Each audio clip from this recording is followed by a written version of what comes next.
கடந்த மார்ச் மாதம் புதிய தலைமுறையின் அக்னி பரீட்சை நிகழ்ச்சியில் நடிகர் கமல்ஹாசன் அரசுக்கு எதிரான ஊழல் குற்றச்சாட்டை பகிரங்கமாக தெரிவித்ததை இன்றைய சர்ச்சைகளின் தொடக்க புள்ளியாக பார்க்கலாம். இப்போ மாத்திரம் இல்லைங்க, 15 வருடமாக என்னுடைய சினிமா வாழ்க்கைக்கு பெரிய இடையூறாக இருந்தது. அது பல்வேறு வகையில் பல்துறைகள்னு கூட சொல்லலாம். நானும் ஒரு துறை. இதில் நிறைய கரப்ஷன் இருந்தது. இப்போ போய் அவங்கள சொல்லி அதை போய் குத்தி காட்ட வேண்டியதில்லை. இனி அந்த கரப்ஷன் நிகழாமல் பார்த்துக்கொள்வோம். நீங்கள் இந்த சட்டத்திட்டங்களை வச்சுக்கிட்டு இந்த 4 வருஷத்தை பொறுத்துக்க அப்படின்னு சொல்றது ஒரு விதமான கட்டாய கல்யாணம் மாதிரி இருக்குது. இதன் பிறகு பிக் பாஸ் நிகழ்ச்சியின் சர்ச்சை தொடர்பாக பதிலளிக்க செய்தியாளர்களை சந்தித்த போது கமல்ஹாசன் அரசின் அனைத்து துறைகளிலும் ஊழல் இருப்பதாக தெரிவித்தார். நான் சொல்றேன் எல்லா துறையிலும்.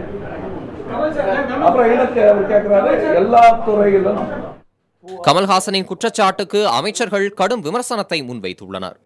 புரட்சி தலைவி அம்மா அவர்கள் இருக்கும்போது வாயை பொத்திக் கொண்டிருந்த கமல் இன்றைக்கு வாய் திறப்பது வேடிக்கையாக இருக்கின்றது. அன்றைக்கு வாய் திறந்திருக்கலாம், ஆனால் இன்றைக்கு வாய் திறந்தாலும் அதில் உண்மை இருக்க வேண்டும். சிறிதளவும் கூட உண்மை இல்லாமல் அவர் அந்த சேட்டை வாரி எரிப்பது போல அம்மாவின் அரசின் மீது சேட்டை வாரி வீசினார். யார் தான் சும்மா இருப்பார்கள்? எனவே தான் பதிலடி கொடுத்து கொண்டிருக்கின்றோம். அவர்கள் தைரியம் இருந்தால் அரசியலுக்கு இந்த கருத்தை சொல்லிட்டோம். நடிகர்களை மிரட்டி முதலமைச்சர் மாநாட்டில் பேசும்போது அன்னைக்கு எங்கே போனார் இந்த கமலஹாசன்?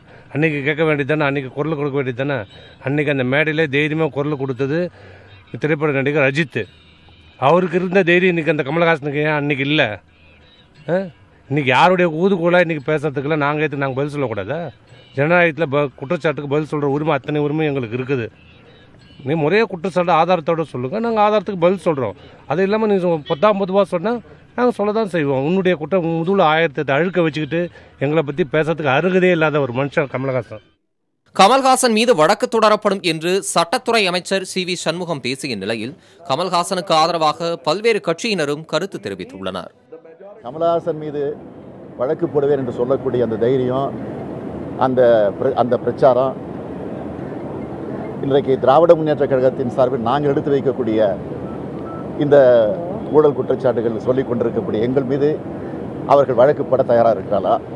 அப்படி வழக்கு போட்டால் அதை நாங்கள் நீதிமன்றத்தில் சந்திக்க தயாராகிறோம். ஜனநாயகத்தில் கருத்துக்கள் சொல்வதற்கு தமிழகத்தில் இருக்கின்ற அனைவருக்கும் உரிமை உண்டு. ஜனநாயகத்திற்கு புறம்பான சட்டவிரோதமான செயல்.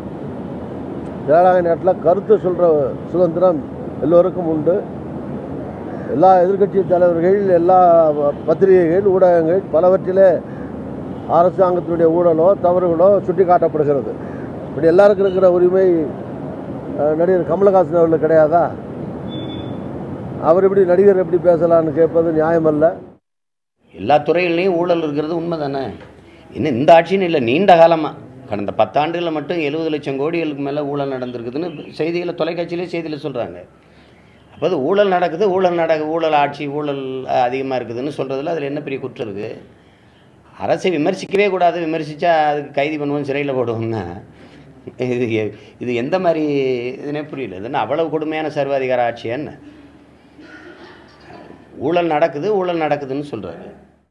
அடுத்தடுத்து கமல்ஹாசனின் பேச்சுகள் கடந்த சில தினங்களாக தமிழக அரசியல் களத்தில் தொடர் அதிர்வலைகளை ஏற்படுத்தி வருகிறது. புதிய தலைமுறைக்காக செய்தியாளர் குழு.